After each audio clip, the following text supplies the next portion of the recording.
3-4 سوال کیے ہیں، بڑے اہم سوال ہیں۔ اس کے بعد انشاءاللہ پھر سیرت کا مختلف پہلو آپ کے سامنے رکھیں گے۔ سب سے پہلے ایک ساتھی نے یہ سوال کیا ہے کہ جماعت کی نماز شروع ہو چکی ہو تو سنتیں ادا کرنی چاہیے کہ نہیں، اور خصوصاً فجر کی۔ اس مسئلے کی دو نوعیتیں ہیں۔ فجر کے علاوہ کوئی اور نماز ہو، ظہر کی ہو، عشاء کی ہو، ان میں سے جو ہی جماعت کھڑی ہوئی ہے تو اس کو سلام پھیر کے فوراً جماعت میں شامل ہونا چاہیے، سنتیں ادا نہ کریں۔ اگر 2 رکعتیں پڑھ چکا ہے ظہر کی، تیسری رکعت کے لیے کھڑا ہوا ہے تو فوراً سلام پھیرا دیں، 2 اس کے نفل ہو جائیں گے کیونکہ فرض کی اہمیت زیادہ ہے۔ لیکن جہاں تک تعلق ہے فجر کی نماز کا، تو فجر کی نماز کی جو سنتیں بڑی اہم ہیں اور بعض علماء نے ان کو واجب لکھا ہے، تو بھلے جماعت شروع ہو چکی ہو تو سنتیں فجر کی لازمی پڑھنی ہیں۔ علماء نے لکھا ہے کہ اس بندے کو اتنا یقین ہے کہ میں آخری قاعدے میں شریک ہو جاؤں گا تو آخری قاعدے تک انتظار کر کے یعنی سنتیں جلدی پڑھنی، تو سنتیں فجر کی نہیں چھوڑنی چاہیے۔ ایک تو یہ۔ دوسرا بات لوگوں کا معمول ہے کہ وہ ایسا کرتے ہیں کہ فجر سے پہلے سنتیں تو پڑھتے نہیں۔ ابھی تو ماشاءاللہ ہماری مسجد میں بڑا امن ہو گیا، پہلے اکثر ہم نہیں دیکھتے تھے جو سلام پھیرا تو 10 بندے کھڑے ہوئے سنتیں پڑھ رہے ہیں۔ تو فجر کی سنتیں پہلے ہوتی ہیں، فرض بعد میں ہوتے ہیں۔ اگر رہ جائے پھر سنت نہیں پڑھنی فرض کے بعد، یہ ترتیب الٹ ہو جاتی ہے، وہ خلاف سنت ہے۔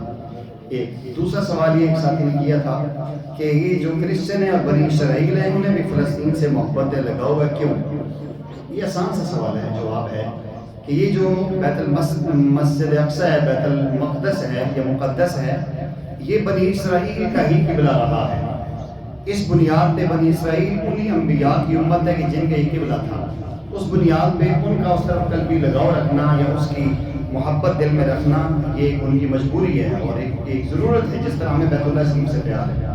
ہمیں اللہ تعالیٰ نے امت وحدت بنایا ہے، امت خیر الامم بنایا ہے، تو ہم بیت المقدس کی بھی عزت کرتے ہیں اور بیت اللہ کی بھی عزت کرتے ہیں۔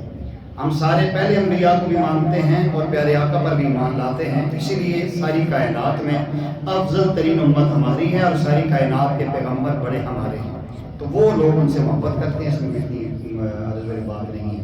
فطرانہ کے سوال ایک بھائی نے کیا ہے کہ فطرانہ جو ہے نقدی ہی دی جائے یا اس کے علاوہ کوئی چیز دینی چاہیے، تو زیادہ تر یہی چیز آتی ہے کہ آج کل کے دور میں موجودہ زمانے میں نقدی ہی دینی چاہیے، کیونکہ اگر آپ دانے لے کر جاتے ہیں ہو سکتے اس کے بعد دانوں کا اسٹاک رکھا ہو، آپ راشن لے کر جاتے ہو سکتے پہلے سے اس کے بعد راشن ہو، تو اس وقت جو اس ماحول میں آج کل جو ضرورت اس بات کی ہے، لوگ غریب ہیں، لوگوں کے وسائل نہیں ہیں، نقدی آپ دیں گے، بچوں کے لیے کپڑے لے لیں گے، بچوں کے لیے جوتی لے لیں گے، تو اصل فطرانے کا 2 مقصد ہوتے ہیں کہ اہل صیام روزے والوں کے روزوں کی کمزوری دور ہو جائے اور جو غربا مساکین ہے وہ ہماری خوشی میں شامل ہو جائیں۔ تو خوشی میں شامل تب یہ ہو سکتے ہیں کہ ان کو نقدی دے دی جائے تو زیادہ بہتر ہے، کپڑے بھی نہ دیں، نقدی دے دی جائے تو زیادہ بہتر ہے، اس کی مرضی جو چیز اس کو اچھی لگے گی وہ اس کو کر لے گا۔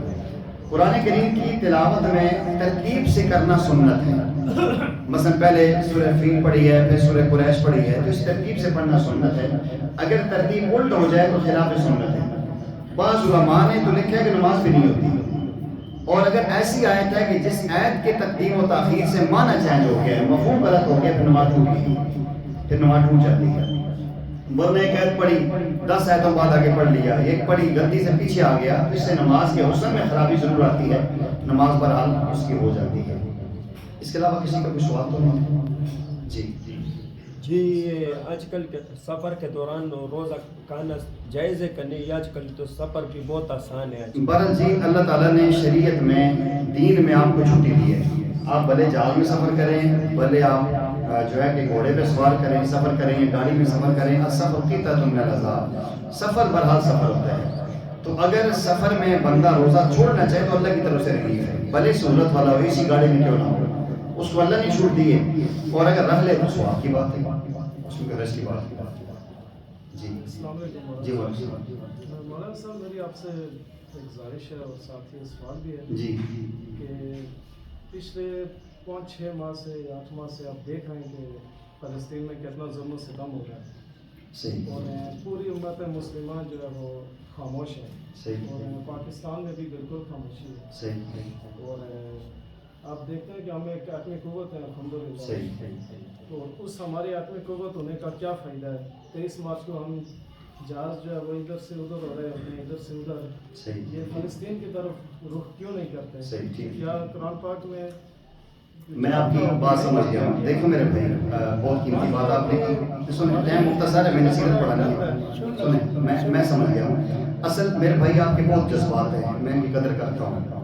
और अगर आप मेरे पास मुस्तकिल नमाज पढ़ते हैं तो आप मुझसे सवाल नहीं कर सकते कि मैं हर नमाज में दुआ करता हूँ। मैं सूरह यासीन के ख़त्म में दुआ करता हूँ, हर जुमे में दुआ करता हूँ। और मैं अपने जहाँ तक मेरी आवाज़ गाज़ियाबाद तक जा सकती है, मेरी आवाज़ बाहर नहीं जा सकती। अब एटमी ताकत कुव्वत नहीं कर रही तो वो हमारे बस में नहीं है।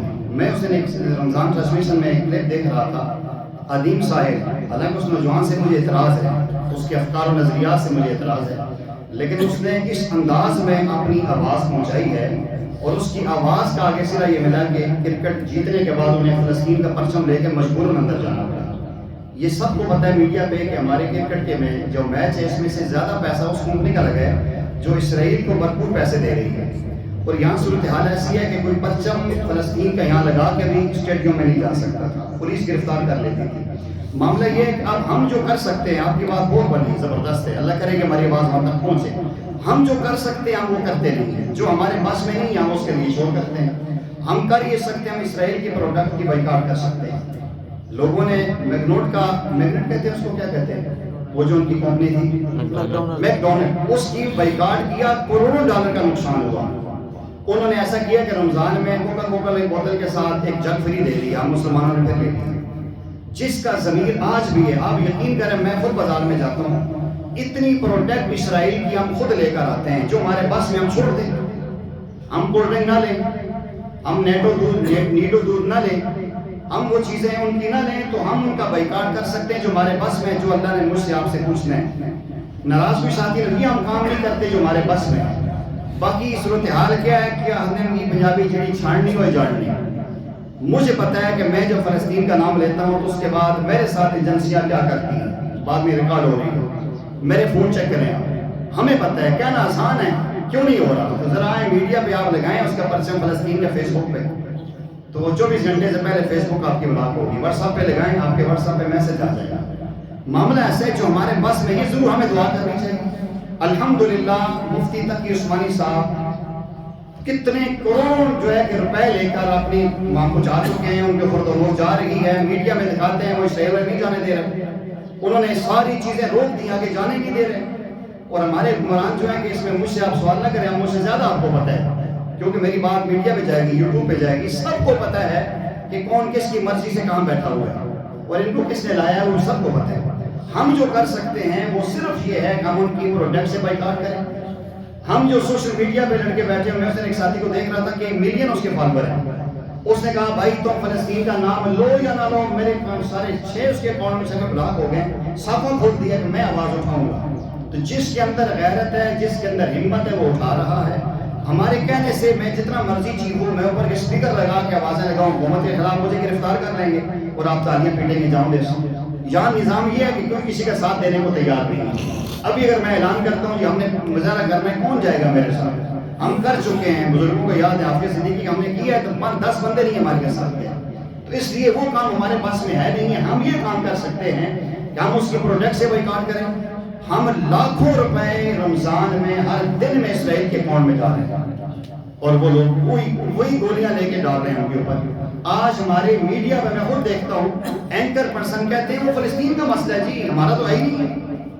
वो उसने एक साथी ने उस आगे से कहा, एक उस बंदे ने, मेहमान ने, आप ये समझो कि फ़लस्तीन की बच्ची ने तेरी बेटी के सीने में गोली मेरे पैसों से लग रही है, जो मैं कोका कोला में या स्प्राइट में या जिन गोलियों में या जो हमारी मामलत हो रही है। इसलिए जज्बात सारे रखें आप, लेकिन हमारे चीखने चिल्लाने से, सीना को भी करने से कुछ भी नहीं होगा। हम इतना कर सकते हैं कि अगर मैं और आपने उनकी प्रोडक्ट से बाइकाट कर लिया ना, इंशाअल्लाह उन्हें पता चल जाएगा। तो यही सबसे बेहतरीन जो है कि हम कर सकते हैं। अल्लाह इसमें अमल की तौफीक दे। बाकी जिसकी जहाँ तक इस्तेदाद है वो करे।